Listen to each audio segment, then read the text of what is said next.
സാങ്കേതിക ഡിജിറ്റൽ സർവകലാശാലയിൽ താൽക്കാലിക VC നിയമനത്തിനായി പട്ടിക രാജ്ഭവന് കൈമാറിയിരിക്കുകയാണ് സർക്കാർ. സർക്കാരിന്റെ സർജിക്കൽ സ്ട്രൈക്ക്.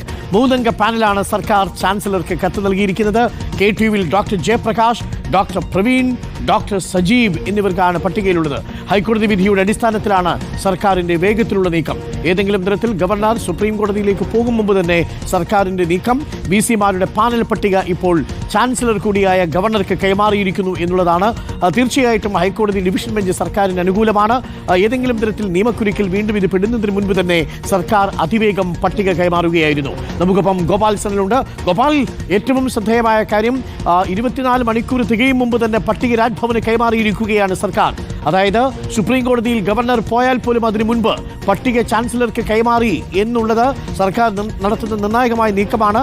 2 സർവകലാശാലകളിലെയും സാങ്കേതിക ഡിജിറ്റൽ സർവകലാശാലകളിലെയും താൽക്കാലിക VCമാരുടെ പട്ടികയാണോ കൈമാറിയിരിക്കുന്നത്?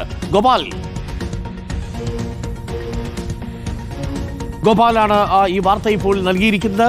ഏറ്റവും ശ്രദ്ധേയമായ കാര്യം, ഹൈക്കോടതി ഡിവിഷൻ ബെഞ്ചിന്റെ വിധി സർക്കാരിന് അനുകൂലമായ സാഹചര്യത്തിലാണ് ഇപ്പോൾ സാങ്കേതിക സർവകലാശാലയുടെയും ഒപ്പം ഡിജിറ്റൽ സർവകലാശാലയുടെയും താൽക്കാലിക VCമാരായി നിയമിക്കപ്പെടാൻ അർഹതയുള്ളവരുടെ പട്ടിക രാജ്ഭവന് കൈമാറിയിരിക്കുന്നത് സർക്കാർ. KTUവിൽ doctor Jayaprakash, doctor Praveen, doctor Sajeev എന്നിവരുടെ പേരാണ് പട്ടികയിൽ ഉൾപ്പെട്ടിരിക്കുന്നത്. ഹൈക്കോടതി വിധിയുടെ അടിസ്ഥാനത്തിലുള്ള സർക്കാരിന്റെ നീക്കം വളരെ പ്രാധാന്യമുള്ളതാണ്. രാജ്ഭവൻ സുപ്രീം കോടതിയെ സമീപിക്കാനിരിക്കുന്ന സാഹചര്യത്തിലാണ് സർക്കാരിന്റെ നീക്കം എന്നതല്ലേ ശ്രദ്ധേയം? ഗോപാൽ. അതെ ഡോക്ടർ അരുൺ, നമ്മൾ നേരത്തെ സൂചിപ്പിച്ചതുപോലെ തന്നെ പട്ടികയിൽ ചെറിയൊരു മാറ്റത്തോടു കൂടിയാണ് ഇപ്പോൾ രാജ്ഭവന് KTUവിന്റെ പട്ടിക സർക്കാർ കൈമാറിയിരിക്കുന്നത്. 2 സർവകലാശാലകളിലെയും ഡിജിറ്റൽ സർവകലാശാലയിലെയും അതോടൊപ്പം തന്നെ സാങ്കേതിക സർവകലാശാലയിലെയും പട്ടിക ഔദ്യോഗികമായി തന്നെ സർക്കാർ രാജ്ഭവനിലേക്ക് കൈമാറിയിട്ടുണ്ട്.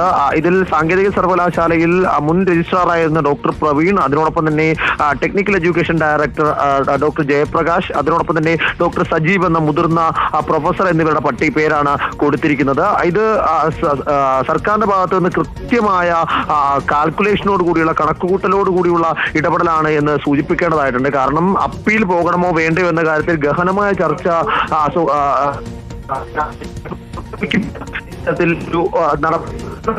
കൃത്യമായി തന്നെ സമയബദ്ധമായി ഇതുമായി ബന്ധപ്പെട്ട് സർക്കാരിന്റെ ഭാഗത്തു നിന്ന് രാജ്ഭവൻ എന്തെങ്കിലും തരത്തിലേക്കുള്ള വെട്ടിയാൽ പോലും അതിനെ പ്രതിരോധിക്കുക, അതിന് കൃത്യമായി ഞങ്ങൾ നടപടിക്രമങ്ങൾ പൂർത്തിയാക്കി സർക്കാരിന്റെ ഭാഗത്തു നിന്നുള്ള എല്ലാം പൂർത്തിയാക്കി അങ്ങോട്ടേക്ക് തന്നിരുന്നു എന്ന് പ്രസ്താവിക്കുക എന്നൊരു ലക്ഷ്യം കൂടി ഇതുമായി ബന്ധപ്പെട്ട് ഉണ്ട്. കാരണം ഹൈക്കോടതി വിധിയുടെ പശ്ചാത്തലത്തിൽ പൂർണ്ണമായും ഹൈക്കോടതി ഡിവിഷൻ ബെഞ്ചിൽ നിന്ന് വന്ന വിധി സർക്കാരിന് അനുകൂലമായിരുന്നു. സർക്കാർ പാനലിൽ നിന്ന് തന്നെ നിയമിക്കണം എന്നതായിരുന്നു ഈ വിധിയിൽ പറഞ്ഞിരുന്നത്. എന്നാൽ അക്കാര്യത്തിൽ ചില വ്യക്തതക്കുറവുണ്ട് എന്ന് സൂചിപ്പിച്ചുകൊണ്ടാണ് അപ്പീൽ പോകാനുള്ള ആലോചന രാജ്ഭവന്റെ ഭാഗത്ത് നിന്ന് പ്രാഥമിക ഘട്ടത്തിൽ ഉണ്ടായത്. എന്തായാലും കൃത്യമായ ഇടപെടൽ, കൃത്യമായ തരത്തിലേക്കുള്ള ഒരു ഇടപെടൽ ഈ വിഷയത്തിൽ സർക്കാരിന്റെ ഭാഗത്ത് നിന്ന് സമയബന്ധിതമായി തന്നെ ഉണ്ടായിരിക്കുന്നു.